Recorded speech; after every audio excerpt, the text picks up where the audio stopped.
Assalamualaikum warahmatullahi wabarakatuh. Baik, kita masuk ke pertemuan ketiga untuk mata kuliah pemrograman objek satu. Jadi kita lanjut ya materi ini tentang pengenalan bahasa Java dan konsep ya pemrograman bahasa Java. Baik, kalau kita berbicara tentang yang namanya membangun suatu aplikasi gitu ya, tentu kita semua mengenal apa itu algoritma gitu ya. Jadi pada semester awal kuliah kemarin itu juga teman-teman juga mengetahui gitu ya apa itu algoritma di semester satu gitu ya dan diimplementasikan dengan menggunakan bahasa pemrograman C gitu ya. Nah, jadi algoritma itu adalah suatu serangkaian atau urutan proses yang nanti akan dieksekusi oleh komputer secara sekuensial. Nah, secara sekuensial ini maksudnya adalah mulai dari baris pertama gitu ya, baris kedua, baris ketiga, keempat dan seterusnya. Nah, dan potongan-potongan program ini tidak hanya di satu file saja, gitu ya. Bisa jadi terdiri dari banyak file dan nanti tetap dieksekusinya secara sekuensial. Nah, algoritma sendiri itu sebenarnya em, bukan apa coding ya. Jadi algoritma itu adalah desain yang kita biasa bikin terlebih dahulu sebelum kita melakukan coding.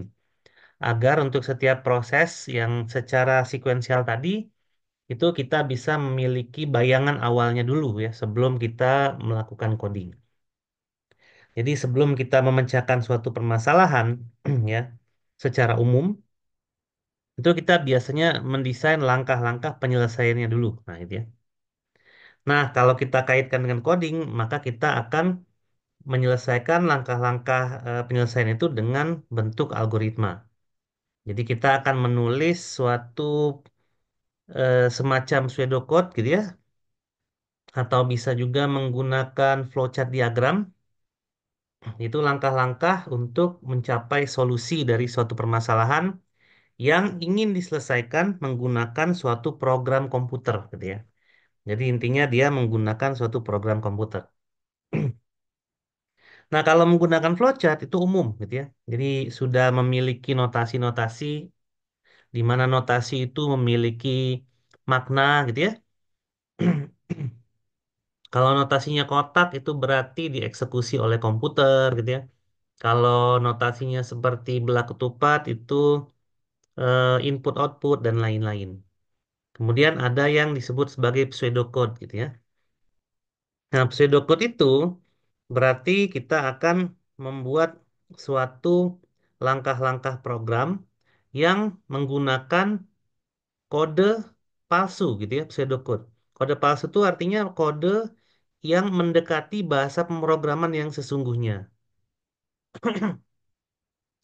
Jadi kalau kita mau coding pakai bahasa C, biasanya kita akan menggunakan pseudocode yang mirip bahasa C juga, gitu ya. Nah, kalau kita mau menggunakan bahasa Java, maka kita akan menggunakan pseudocode menggunakan bahasa Java juga. Nah, tapi untuk Java sendiri, karena dia adalah berorientasi objek ya, pemrogramannya, maka kita jarang sekali menggunakan flowchart diagram. Ya, kalau bentuknya gambar atau notasi. Yang kita biasa bikin adalah dengan menggunakan kelas diagram, gitu ya. Nah, seperti apa itu kelas nanti akan kita bahas di pertemuan-pertemuan selanjutnya. Seperti apa gambaran kelas diagram itu.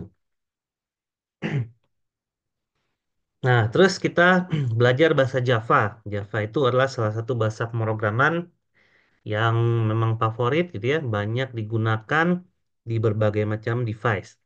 Dan termasuk bahasa pemrograman tingkat tinggi karena salah satu cirinya adalah bahasa yang dipakai itu mirip dengan bahasa manusia. Terlebih lagi untuk Java sendiri, pendekatan yang diambil itu adalah murni berorientasi objek. Ya. Mengapa dibilang murni? Karena memang apa yang ada di teori berorientasi objek itu diimplementasikan semua di bahasa Java. Apakah bahasa yang lain tidak ada konsep pemrograman berorientasi objeknya ada, gitu ya jawabannya. Kita contohkan bahasa PHP atau PHP.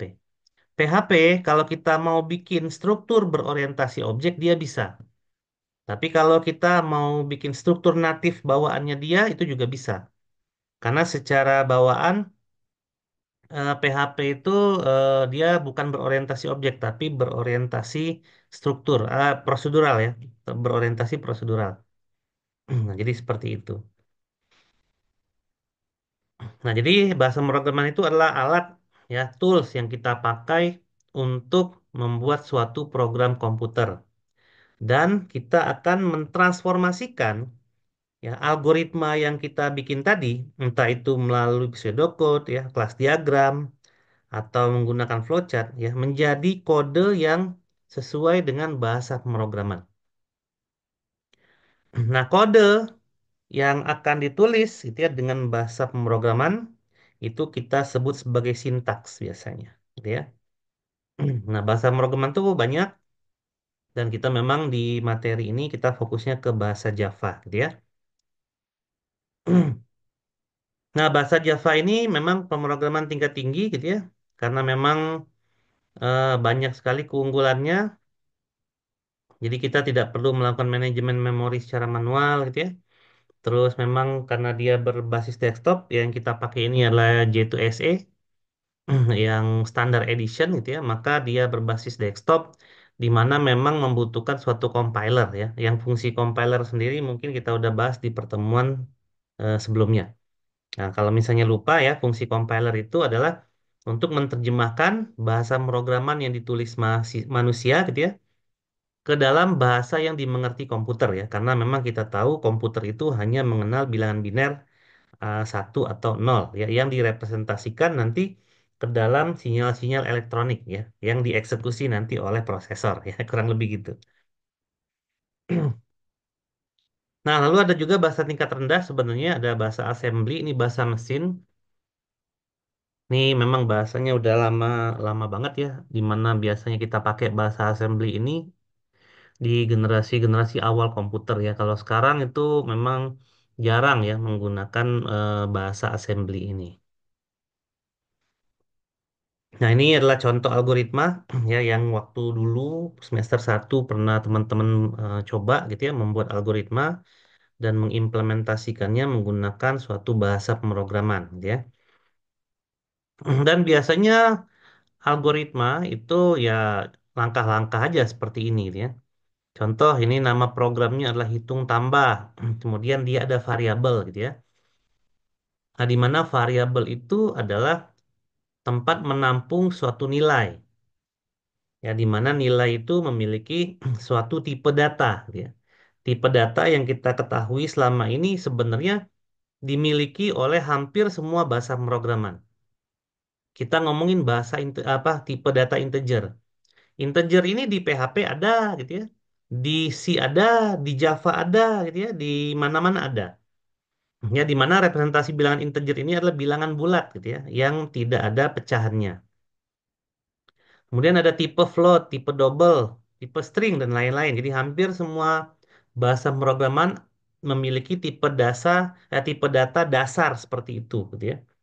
Tidak terkecuali di Java juga. Java dia juga memiliki tipe data dasar atau disebut sebagai primitif gitu ya, yang hampir sama dengan tipe data yang dimiliki oleh bahasa pemrograman yang lain ya. Jadi kurang lebih sama. Namun nanti ada yang berbeda di Java yaitu ada yang namanya tipe data objek gitu ya. Karena kita memang menggunakan konsep paradigma berorientasi objek. Nah, seperti apa itu ya nanti kita akan jelaskan secara bertahap gitu ya. Nah, kita lihat dulu di sini ada algoritma, program hitung tambah, ada variabel tentunya kalau kita coding itu pasti membutuhkan variabel karena untuk menampung suatu nilai. Kemudian ada fungsi di sini. Seperti yang teman-teman tahu juga, ya, di zaman dulu ada function dan prosedur gitu ya. Di mana function itu akan mengembalikan suatu nilai dan prosedur itu akan mengeksekusi subprogram ya secara keseluruhan. Dan di dalam bahasa Java juga terdapat konsep yang sama dengan function dan prosedur, cuman nanti namanya saja yang berbeda gitu ya. Nah, di sini ada fungsi tambah X integer, Y integer ini yang disebut sebagai parameter, gitu ya. Berarti fungsi ini memerlukan dua parameter X dan Y dan akan mengeluarkan nilai Z yaitu integer juga. Nah, ini fungsi tambah. Ini namanya kita sendiri yang buat, gitu ya. Terserah namanya apa. Tapi ya alangkah lebih baiknya ya mengikuti bahasa attitude gitu ya atau etika dari pemrograman itu hendaknya bahasa fungsi itu disamakan dengan tujuan dari fungsi tersebut. Ya misalnya fungsinya adalah tambah, maka tujuannya itu adalah untuk menambah dua buah bilangan misalnya gitu. Jadi disamakan namanya. Jadi ini ada dua ya X dan Y integer, kemudian begin dan end untuk menandakan awal dan akhir dari fungsi. Kemudian ada statement di sini ya, atau ada baris program, baris algoritma.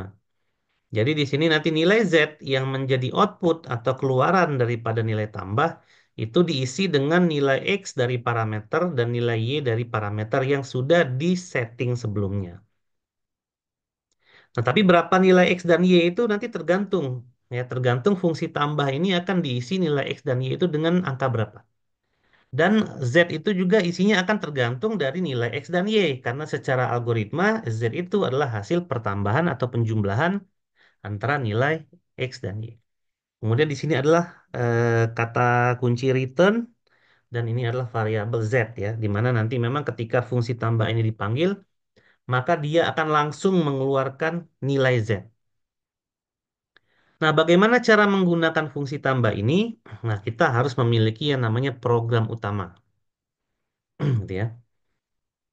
Juga di sini ada begin dan end untuk menandakan awal dan akhir dari program. Kemudian di sini ada read A, jadi kita akan membaca nilai A. Mungkin kita bisa setting bahwa read A itu adalah menerima inputan dari keyboard atau seperti apa gitu, itu bebas saja. Kemudian read B, berarti kita akan mengeset nilai B juga. Misalnya B itu juga adalah hasil inputan dari keyboard. Misalnya A kita isi 8, B kita isi 7 gitu ya. Nah, maka di sini write kita ingin menulis sesuatu yang akan ditampilkan ke layar monitor kita gitu ya. Lalu kita panggillah fungsi tambah tadi dengan nilai A dan B sebagai inputan. Nah, A dan B ini itu berasal dari program utama dan A dan B ini akan direpresentasikan sebagai X dan Y di fungsi tambah.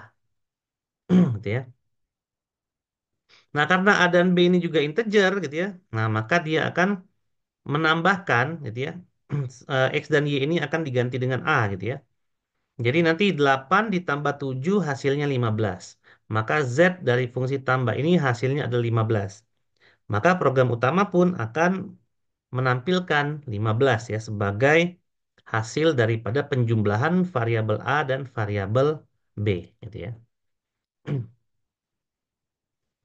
Nah, yang tadi itu menggunakan bahasa Pascal atau bahasa C gitu ya, yang kita kenal sebagai eh, prosedural ya, seperti yang saya mention tadi.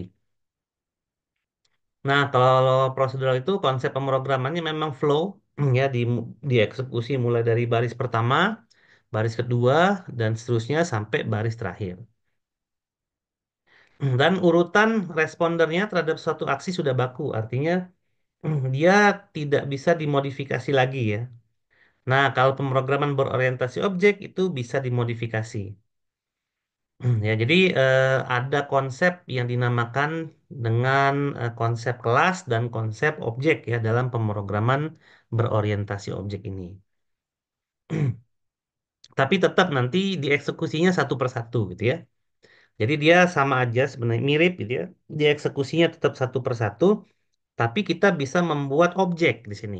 Nah, objek ya secara teknis atau technically dalam bahasa pemrograman objek itu adalah tipe data bentukan, jadi bukan primitif. Ya, selama ini kita tahu kan tipe data bentukan itu ada array gitu ya. Ada string, string itu adalah tipe data bentukan ya dan banyak lagi ya tipe data bentukan. Nah, kalau di dalam Java atau di dalam pemrograman berorientasi objek secara konsep gitu ya, objek itu adalah variabel bentukan. Nah, gitu ya. Nah, contohnya apa sih objek itu? Ya sesuai dengan namanya aja. Dia adalah suatu objek. Objek itu adalah suatu benda, gitu ya. Kalau kita mau bikin suatu aplikasi, misalnya aplikasi sistem penggajian karyawan, maka kita bisa identifikasi dahulu benda apa saja atau objek apa saja yang ada di sistem penggajian karyawan itu. Ya, yang bisa kita notice di awal itu adalah berarti ada karyawannya. Ya, karyawan itu adalah objek.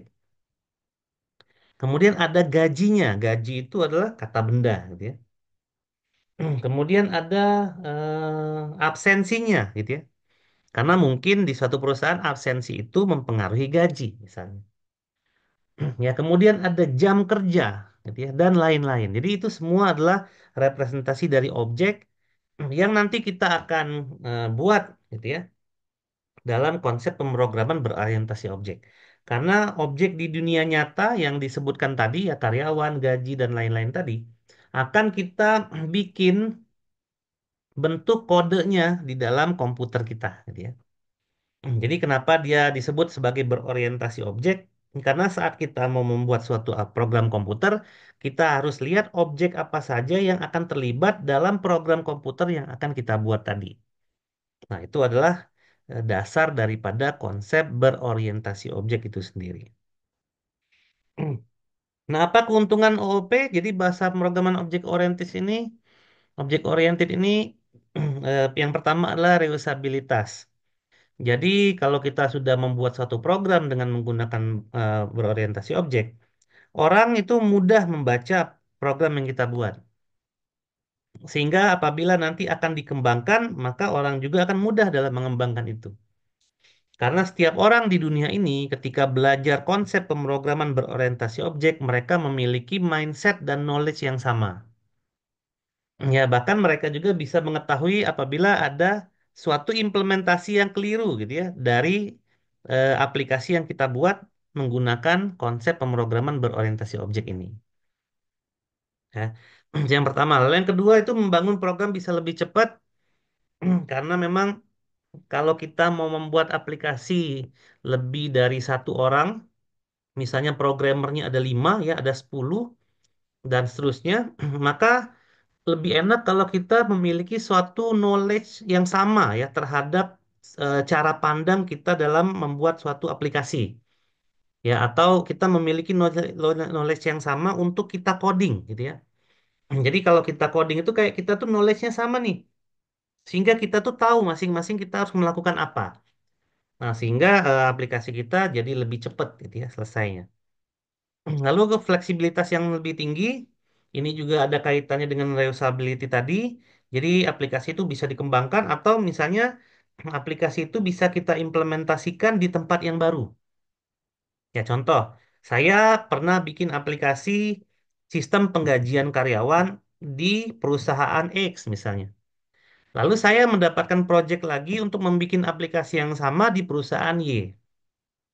Nah, maka saya bisa gunakan tuh aplikasi saya itu, ya. Di mana itu saya gunakan di perusahaan Y gitu ya sehingga nanti pengerjaan aplikasinya akan semakin lebih cepat juga di situ.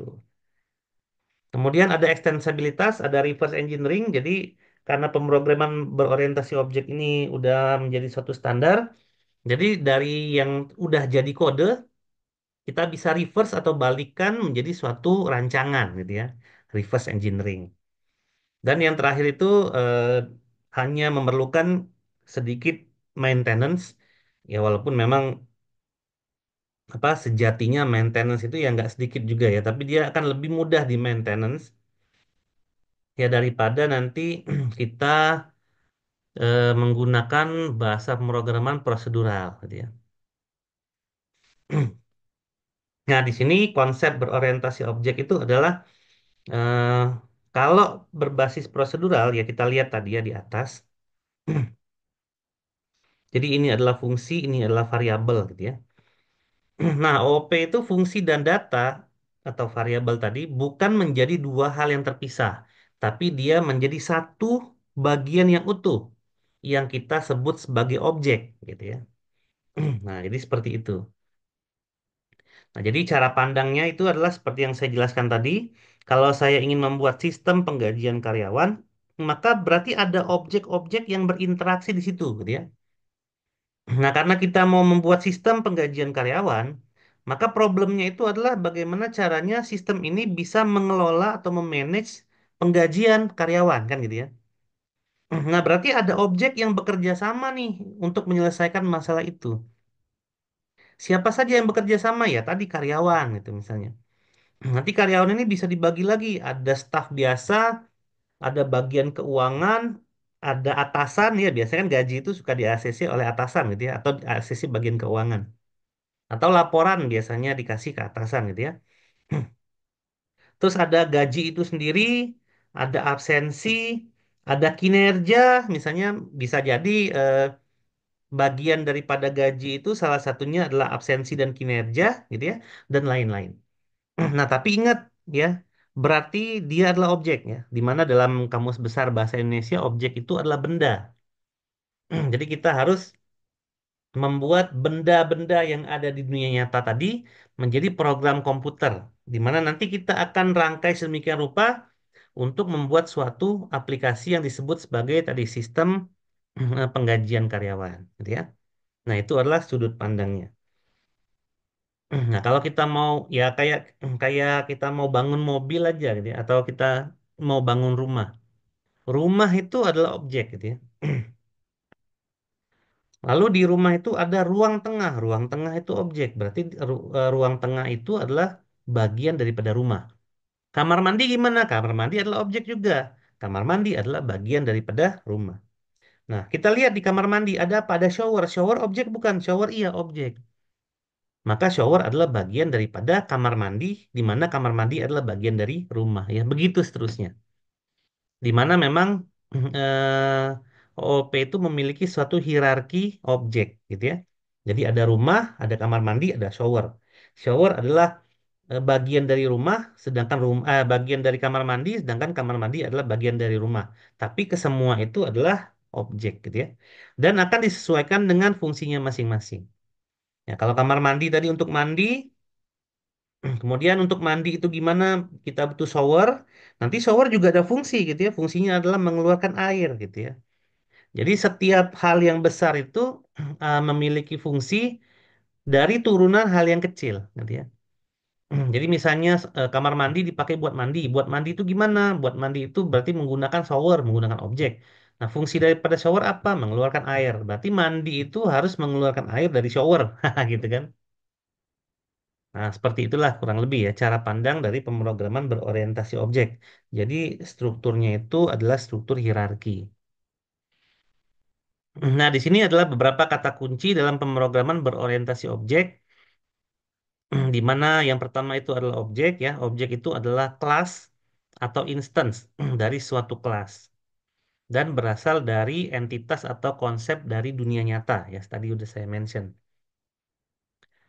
Kemudian kelas itu adalah template atau blueprint di bahasa ininya ya, bahasa ilmiahnya untuk membuat suatu objek.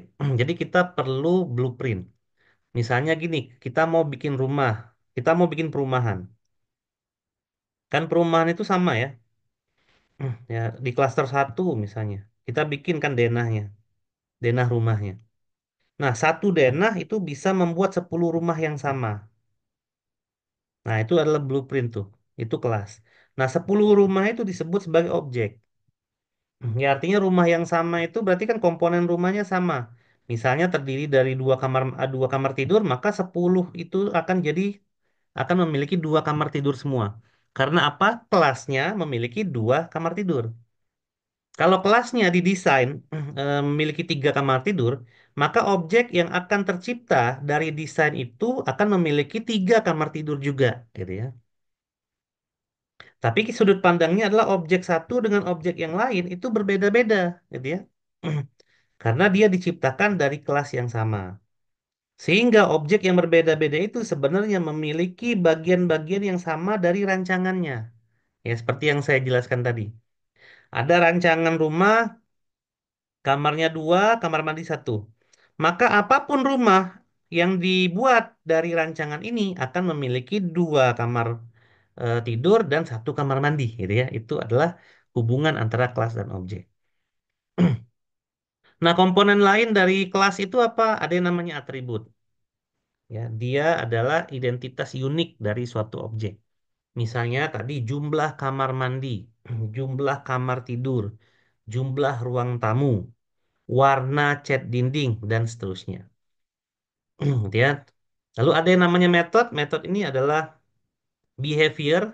Artinya kalau kita ingin memanfaatkan atribut tersebut, maka kita akan mengaksesnya melalui suatu metode. Gitu ya.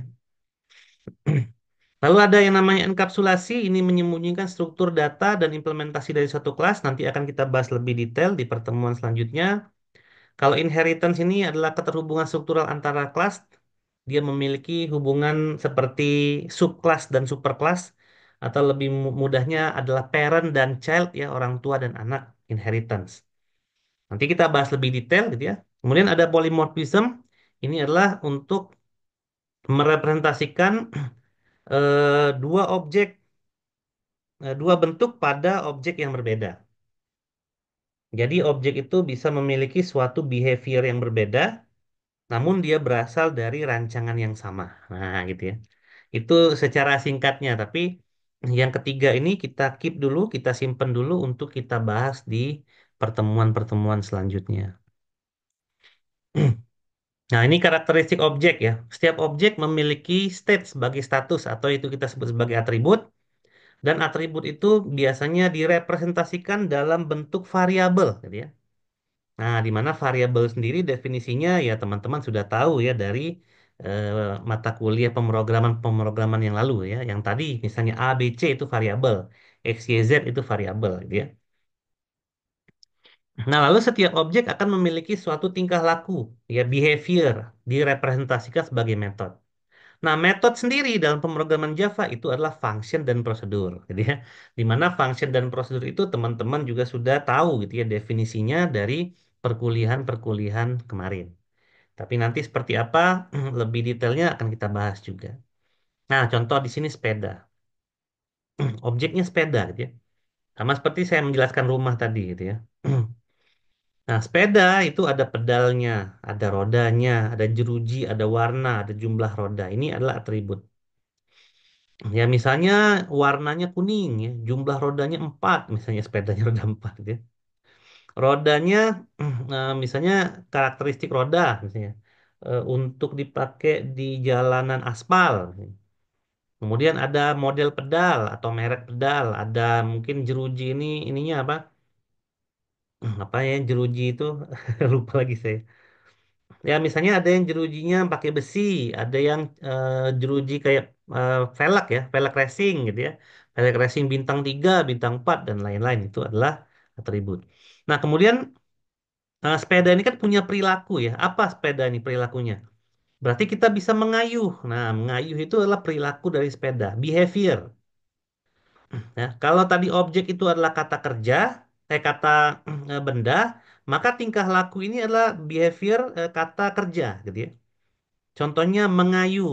Nah, mengayuh itu kan kata kerja, gitu ya. Kemudian berbelok ke kiri, berbelok ke kanan itu kata kerja. Terus menaikkan kecepatan, misalnya ada speed up, gitu ya. Terus ada menurunkan kecepatan, speed down misalnya. Lalu kalau sepedanya adalah sepeda gunung bisa berpindah gigi, sepedanya bisa naik, bisa turun. Nah, itu adalah tingkah laku ya atau behavior. Di mana nanti kita implementasikan di dalam bahasa pemrograman objek itu adalah metode namanya. Jadi setiap objek memiliki perilaku gitu ya. Sepeda memiliki perilaku. Ya, jadi suatu benda memiliki behavior gitu ya. Suatu objek memiliki behavior, di mana behaviornya itu direpresentasikan dalam suatu metode, gitu ya. Itu adalah karakteristik dari objek. Nah, penggambarannya itu adalah penggambaran di dunia nyata ya persis. Tapi nanti kita akan rangkaikan ke dalam bahasa pemrograman objek. Ya, salah satunya yang kita akan pakai di mata kuliah ini adalah Java. Nah, tadi ya state atau variabel atau atribut ya atribut ya disimpan ke dalam variabel. Lalu tingkah laku disimpan pada suatu metode atau function dan prosedur. Jadi memang ada dua bentuknya, gitu ya. Nah, lalu itu adalah objek. Kemudian ada kelas. Nah, kelas ini adalah template tadi ya. Template untuk membuat objek. Berarti objek itu adalah hasil daripada kelas tadi. Wujud nyata dari kelas. Karena kelas itu kan hanyalah desain saja. Hanya template saja. Hanya blueprint saja. Nah, objek itu adalah bentuk nyatanya. Ya, kalau tadi kan saya jelaskan perumahan. Ada rancangan perumahan nih. Kita mau bikin 10 rumah dari satu rancangan ini. Maka 10 rumah itu adalah objek yang memiliki atribut dan metode yang sama gitu ya dengan rancangannya. Nah, gitu, kira kurang lebih gitu ya. Jadi kita sebut sebagai instansiasi. Jadi dari rancangan ya atau kelas menjadi suatu objek itu kita namakan sebagai instansiasi. Ya sehingga objek itu adalah hasil instansiasi dari suatu kelas. Nah, ini adalah ilustrasi kelas dan objek. Saya merancang kelas kucing nih gitu ya. Kalau saya merancang kelas kucing berarti kan umum gitu ya, kucingnya gini. Nah, dari rancangan kucing ini saya mau bikin kucing Persia, kucingku, kucing satu, kucing stres, kucing apa, dan seterusnya. Nah, nanti kan kucing ini akan memiliki atribut dan behavior yang sama. Misalnya kita lihat dari objek yang ini. Apa kesamaannya secara atribut? Oh, ada warnanya yang kelihatan gitu ya. Warna kucing. Terus ada mungkin suaranya berbeda. Ya, yang satu miau, yang satu meow, yang satu mong gitu ya, dan lain-lain. Nah, terus ada nggak sifat mereka yang sama? Ada gitu ya. Kucing semuanya perlu makan. Kucing bisa mengeluarkan suara. Kucing bisa bermain gitu ya. Sama kan metodenya. Nah, tapi kucingnya tetap berbeda. Ini kucing Persia, ini kucingku, kucing satu, kucing stres, kucing oyen, kucing abu, kucing hitam, dan lain-lain. Nah, semua kucing itu berasal dari satu rancangan yang kita buat di dalam kode program kita, yaitu kelas kucing namanya. Gitu ya. Nah, ini adalah ilustrasi antara kelas dan objek. Nah, lalu ada atribut tadi ya. Jadi, atribut itu adalah data yang membedakan antara suatu objek dengan objek yang lain. Nah, tadi contoh kucing kan. Misalnya kucingnya punya nama. Berarti nama kucing ini berbeda dengan kucing yang ini. Berbeda pula dengan kucing yang ini. Berbeda juga kucing yang ini. Tapi karena nama itu kita desain di kelas, ya maka semuanya pasti punya nama. Tapi namanya beda-beda. Nah, gitu ya. Semuanya pasti punya suara, tapi suaranya beda-beda. Ya, semuanya punya makanan favorit misalnya kucing ini. Tapi makanan favoritnya beda-beda. Nah, eh, atribut itu yang kita representasikan tadi. Ya, semua punya nama di dalam kelas itu ada namanya. Namanya apa? Tergantung dari objeknya yang nanti akan dibuat. Ya, kalau nama kucing ini siapa, nama kucing itu siapa, nama kucing yang lain siapa, itu tergantung dari objeknya. Makanya dia disebut sebagai merepresentasikan data yang membedakan antara suatu objek yang satu dengan objek yang lain, walaupun objek itu berasal dari kelas yang sama. Ya, yang sama itu adalah atributnya apa. Isinya tergantung objeknya. Nah, gitu ya. Nah, ini contoh kucing gitu ya, memiliki atribut nama, usia, perilaku, suara. Gitu. Ada satu nama kucing Oyen, misalnya usianya 34 bulan, perilakunya pencicilan, suaranya meow gitu ya. Itu Oyen. Kalau item misalnya usianya 60 bulan, perilakunya manja, suaranya miau, misalnya gitu. Nah, itu kan dari satu kelas yang sama, yaitu kucing. Punya nama, punya usia, punya perilaku, dan punya suara. Tapi objeknya beda-beda. Si Oyen beda, si item beda, si abu beda. Gitu ya. Nah, jadi itu adalah seperti atribut ya. Jadi itu direpresentasikan ke dalam satu variabel. Nah, variabel itu nanti akan ada dua. Yang pertama itu disebut sebagai instance variabel, di mana instance variabel itu adalah atribut untuk tiap objek dari kelas yang sama. Jadi kan tadi masing-masing kucing itu punya suara, dan suaranya beda-beda. Nah, representasi dari suara yang berbeda-beda itu berasal dari kelas yang sama. Nah, itu kita sebut sebagai instance variabel. Sedangkan kelas variabel itu adalah atribut dari kelasnya, di mana atribut itu nanti akan digunakan di semua objek. Jadi beda sudut pandang aja. Instance variabel ini berada di objek, kelas variabel ini beradanya di kelas gitu ya. Ya, cuman beda sudut pandang aja. Nah, nanti kalau misalnya representasinya itu ya kurang lebih sama ya. Dia cuma cara penyebutan aja. Nah, kemudian tadi ada ya behavior ya atau tingkah laku atau disebut implementasi adalah metode. Ini adalah hal-hal yang bisa dilakukan oleh objek. Tadi kalau kita contohkan sepeda itu bisa mengayuh, belok kiri, belok kanan, speed up, speed down, ya menaikkan gigi, menurunkan gigi dan lain-lain. Ya, kalau kucing juga bisa mengeluarkan suara, tadi bisa makan, bisa bermain dan seterusnya. Ya. Nah, metode ini akan didesain di kelas, misalnya mengeluarkan suara, makan dan bermain. Dan nanti kucing-kucing yang diciptakan dari kelas kucing ini akan memiliki suara yang berbeda, cara makan kesukaan yang berbeda dan cara bermain yang berbeda juga, misalnya gitu ya. Nah, jadi seperti itu. Dan behavior ini juga bisa digunakan untuk berkomunikasi dengan objek yang lain. Misalnya kucing suka makan makanan kucing. Kucing itu objek ya. Makanan kucing itu juga objek. Nah, jadi siapa yang makan nih kucing? Berarti kucing makan. Kucing makan apa? Makan makanan kucing. Nah, sehingga makan itu adalah komunikasi antara kucing dengan makanan kucing. Nah, gitu ya. Karena makanan kucing tadi adalah objek. Di dunia nyata kan gitu ya, kucing itu kan benda. Makanan kucing juga benda. Ketika kucing makan, makan itu adalah behavior. Yang dia makan apa? Makanan kucing. Makanan kucingnya bisa apapun. Ya bisa whiskas, bisa ikan asin, bisa apa, makanan kucing kiloan dan lain-lain. Karena sesuai dengan konsep kita tadi. Kalau kita kelasnya adalah makanan kucing, maka objeknya kan bisa whiskas, bisa ikan asin dan lain-lain. Ya, itu adalah makanan kucing. Bisa jadi nanti kucing oyen itu makannya whiskas gitu ya. Nah, sesuai dengan rancangan kita tadi, kucing makan makanan kucing. Kucing adalah objek, makan adalah behaviornya kucing, makanan kucing adalah objek. Nah, jadi makan itu adalah cara objek kucing berkomunikasi dengan objek lain yaitu makanan kucing. Nah, gitu ya. Dan makan itu adalah metode. Nah, itu adalah contoh yang paling simpel gitu ya. Nah, nanti yang nanti akan menjadi masalah itu adalah bukan contoh yang tadi ya. Contoh yang tadi kayaknya kita bisa amati di kehidupan nyata juga.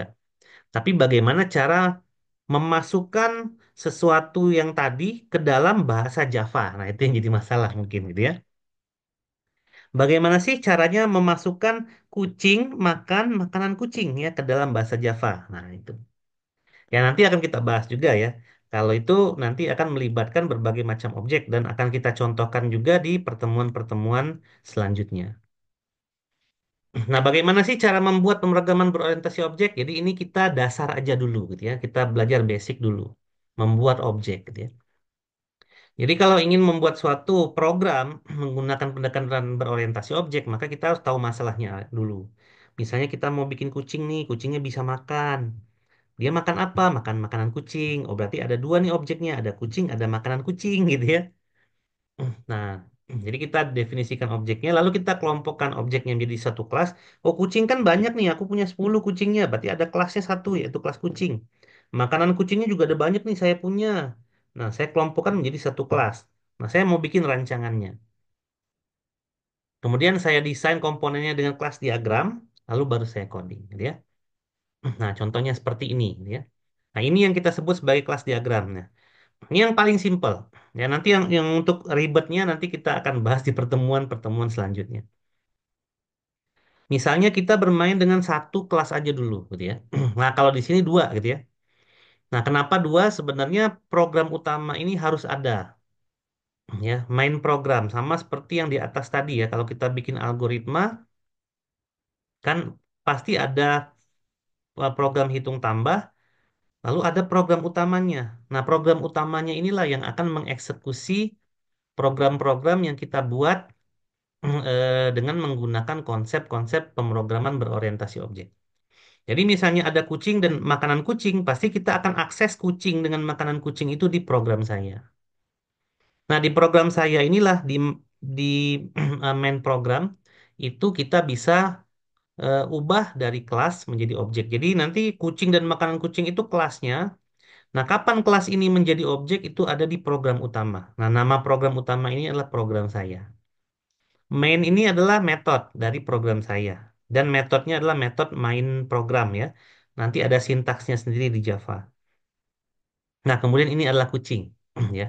Nah, kucing tadi adalah kelas rancangannya, di mana dia memiliki dua hal yaitu atribut dan metode gitu ya. Nah, atributnya apa? Ada namanya, ada kucingnya. Punya nama. Kucing punya usia, kucing punya perilaku, kucing juga punya suara. Kita gunakan aja nama itu string ya, tipe data. Nah, tipe data ini yang seperti saya mention tadi, kalian juga udah pasti tahu gitu ya, tipe data bahasa pemrograman yang lain. Tapi nanti kita akan bahas juga gitu ya di pertemuan selanjutnya. Lalu ada integer gitu ya, ini bilangan bulat kalau usia. Misalnya usianya dalam bentuk bulan aja gitu ya. 34 bulan, 35 bulan, dan seterusnya. Kemudian ada perilaku, ada suara, gitu ya. Nah, metodenya apa? Metodenya misalnya mengeluarkan suara, makan, dan bermain, misal. Nah, ini kelasnya. Kapan kelas ini menjadi objek itu nanti di program utamanya, di program saya ini. Nah, gitu ya. Nah, sebelumnya mungkin kalian harus menginstal dulu gitu ya, menginstal apa? Menginstal yang namanya NetBeans. Ya, di dalam kuliah ini kan nanti ada praktikumnya menggunakan Java. Nah, biasanya ada settingnya gitu ya. Nah, biar nanti teman-teman tidak repot setting, kita coba menggunakan NetBeans aja. Nah, di sini teman-teman bisa buka NetBeans ya. Ini websitenya NetBeans. Nah, netbeans.apache.org. Ini bisa kalian buka. Ya, langsung aja nanti di-download yang sebelah kanan ini ya, yang di menu atas ini sebelah bagian paling kanan download. Nah, download aja yang paling terbaru gitu ya, disesuaikan dengan bahasa pemrograman kalian gitu ya tentunya. Nah, download aja, nanti install kayak nginstal aplikasi seperti biasa, kemudian apabila udah berhasil terinstall, maka selesai. Nah, sebenarnya NetBeans ini kita sebut sebagai IDE ya, Integrated Development Environment. Jadi selain ada Java-nya di dalam situ, kita punya editornya juga. Tapi untuk editornya kita nggak pakai dulu, kita pakai Java-nya dulu. Nah, Java itu terdiri dari paket yang namanya JDK, Java Development Kit, di mana di dalamnya itu ada yang namanya JRE, Java Runtime Environment. Ya, di dalamnya itu eh, jadi JRE ini di dalamnya itu ada virtual machine. Virtual machine itu yang akan dipakai untuk mengeksekusi bahasa Java atau mengeksekusi semua aplikasi yang berbahasa Java, apapun aplikasinya.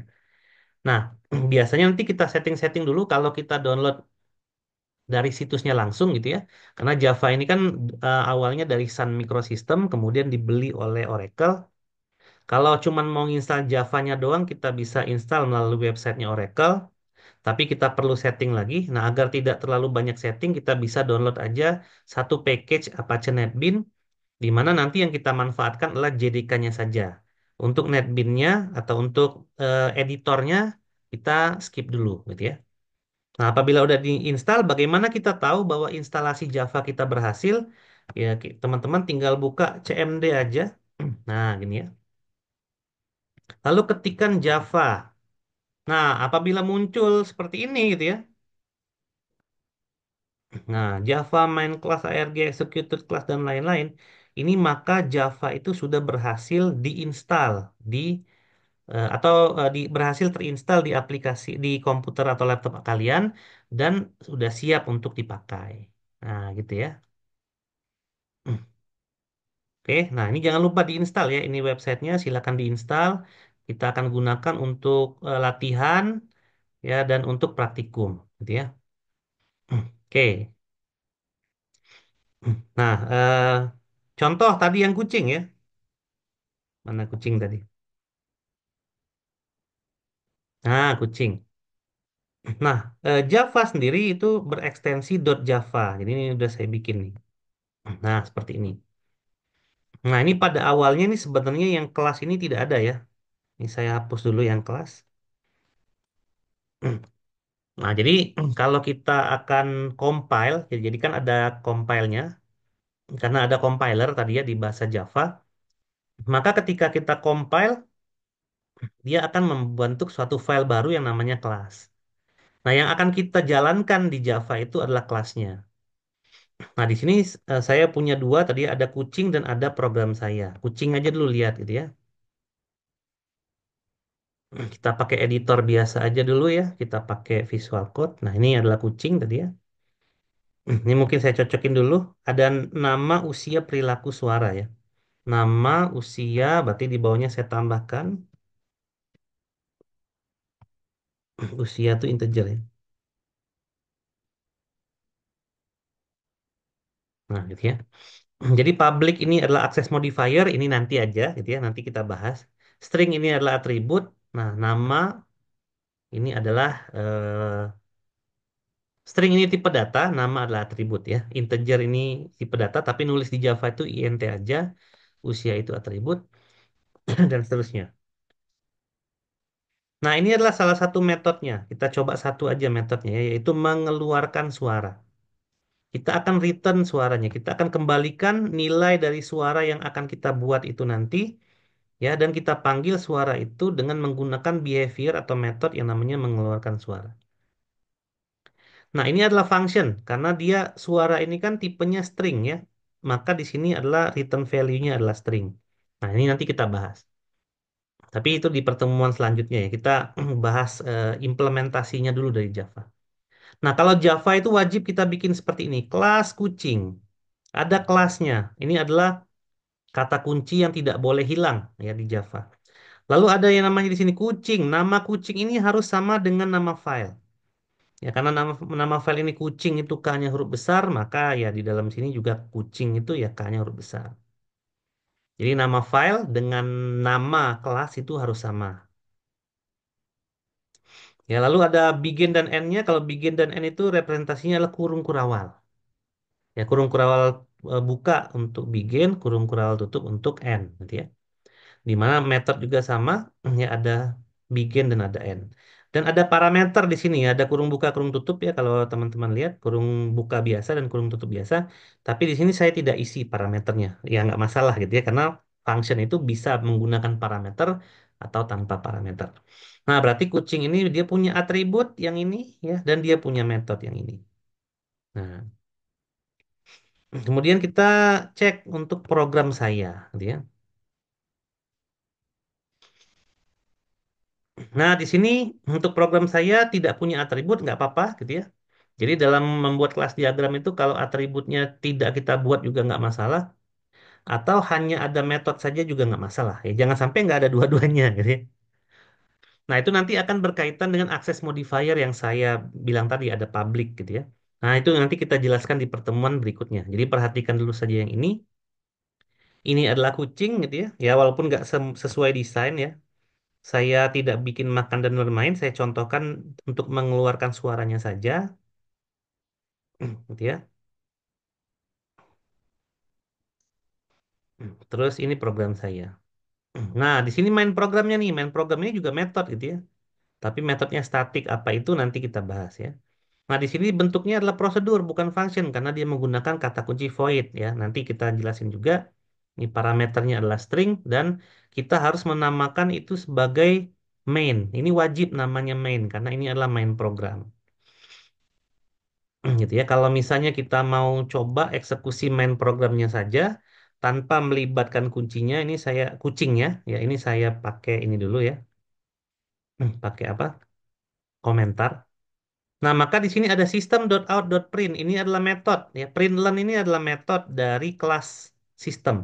Nah, seperti apa itu nanti aja nanti dijelasin. Di mana tujuan kita menulis ini adalah untuk menampilkan hello world. Nah, gitu ya.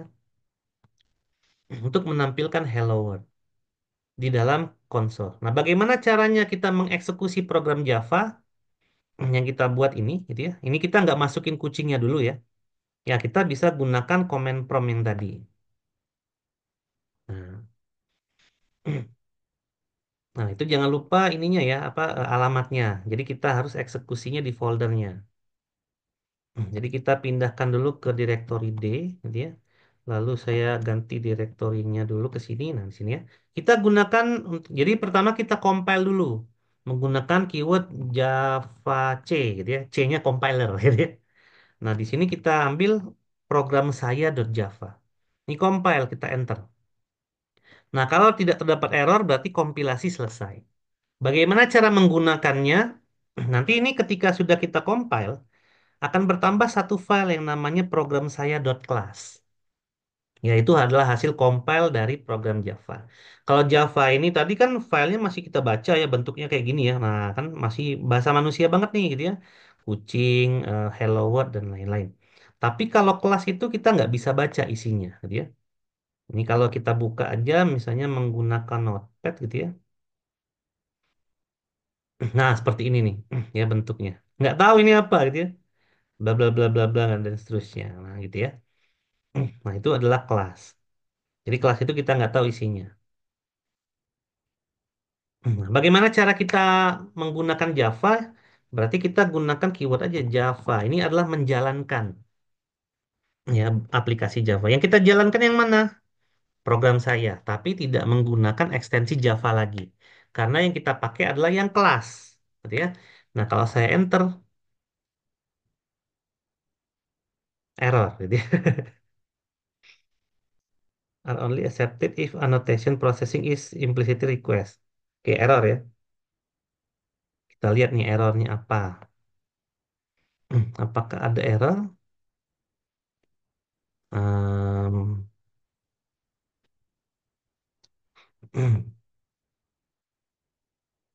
Oh, nama kelasnya error ya. Program saya sama. Coba kita lihat. Ini saya close dulu aja ya. Oke, error ternyata. Nah, ini saya harus troubleshooting sebentar ya. Ini jadi saya pause dulu. Oke, ternyata kesalahannya ada pada eh Javanya ya yang ini. Ini saya salah lihat nih ya. Jadi kita ulangi ya untuk menjalankan Java itu kita gunakan ini ya keywordnya Java program saya, tapi ini pakai yang .java. Kita enter ya, nggak terjadi apa-apa, maka dia berhasil untuk dikompil dan membuat file baru di sini yang namanya program saya.class. Nah, seperti itu ya. Terus cara menjalankannya gimana? Cara menjalankannya itu keywordnya bukan Java lagi, tapi keywordnya menggunakan Java. Nah, Java aja ya, Java program saya. Ini kalau di enter ya muncul ya Hello World di sini. Nah, seperti itu ya. Nah, sekarang kita mau melibatkan kucing. Ini saya hapus dulu, bukan saya hapus, saya tutup dengan menggunakan komentar ya agar dia nggak dieksekusi gitu ya. Nah, saya bikin satu objek dulu di sini, yaitu objek kucing oren ya. Nah, kita bikin di sini kucing oren sama dengan new kucing. Ini adalah instansiasi. Jadi kita akan membuat kucing ini yang sebagai ini kan rancangannya atau blueprintnya menjadi objek di sini. Nah, objeknya kita simpan ke variabel yang namanya oren. Nah, ini adalah variabel bertipe objek namanya. Nah, caranya adalah kucing, ini adalah nama kelasnya, oren nama variabelnya, lalu ada kata new ini instance, ini adalah kata kunci, jadi kita nggak boleh ganti. Ya, lalu ada kucing, kurung buka dan kurung tutup. Ya, ini namanya konstruktor. Nah, itu kita nanti bahas. Pokoknya ini dulu ya, ini perhatikan struktur ini dulu, karena memang bahasa pemrograman itu erat kaitannya dengan struktur. Kalau strukturnya salah gitu ya, nanti itu akan terjadi yang namanya syntax error. Nah, tadi kucing itu kan punya nama. Maka saya masukkan di sini oren dot nama. Nah, dot nama itu akan memanggil nama dari si kucing ya sesuai dengan namanya di sini. Nama atributnya itu nama. Saya isi karena dia string pakai kutip ya. Oyen misalnya namanya. Perilakunya pecicilan. Oh, ya, umur di sini ya. Lupa. Oren dot umur.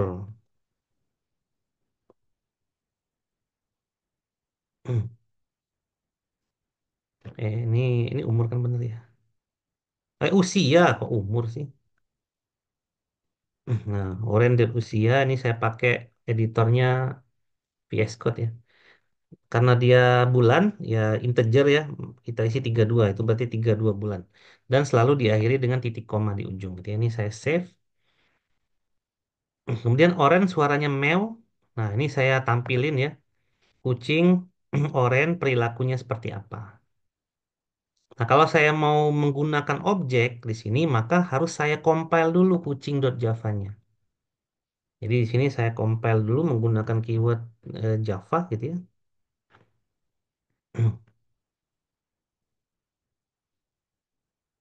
Kucing.java, enter, selesai. Karena program utamanya saya ubah, saya compile lagi program utamanya gitu ya. Oke, selesai gitu ya. Nah, seperti ini. Nah, nanti hasilnya adalah kucing kelas ada, program saya kelas ada. Ya, saya tinggal jalanin saja. Yang saya jalankan itu bukan yang kucing ya, tapi yang program utamanya. Nah, ini ya. Ini kalau saya enter, nah, kucing Oyen perilakunya pecicilan dan suaranya meow, gitu ya. Nah, bisa teman-teman lihat ya. Nah, itu ada dari mana? Ada dari sini, gitu ya. Ada dari sini. System.out.println.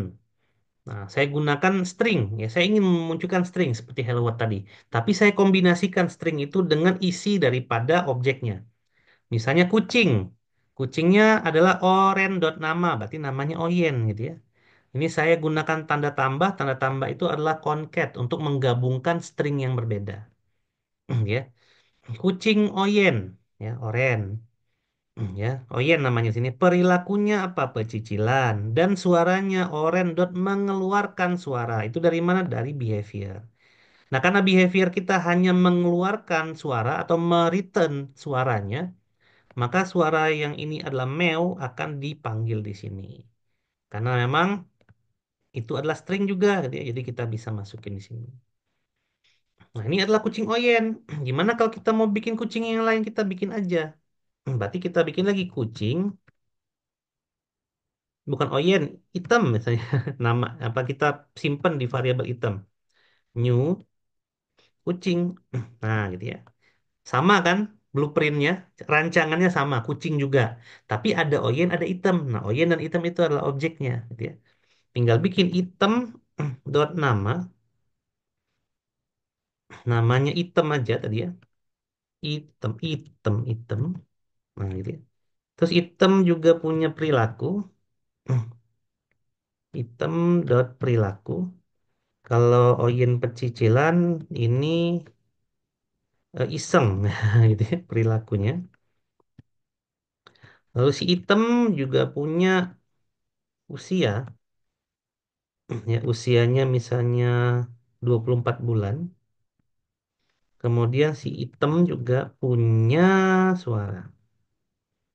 Nah, suaranya si item tuh kalau itu meow ini miau. Miau, punya dua. Nah, gitu ya. Berarti punya dua objek ya kita, yang satunya oranye, yang satunya hitam. Nah, kita mau keluarin juga nih sama dengan yang si oranye. Kita nih copy aja,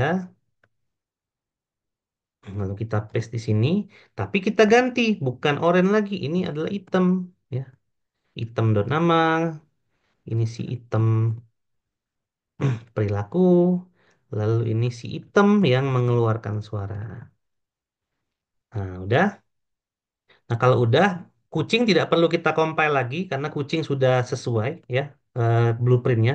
Nggak ada kita ganti juga, ini isi programnya. Yang kita lakukan compile ulang adalah program sayanya, compile ulang.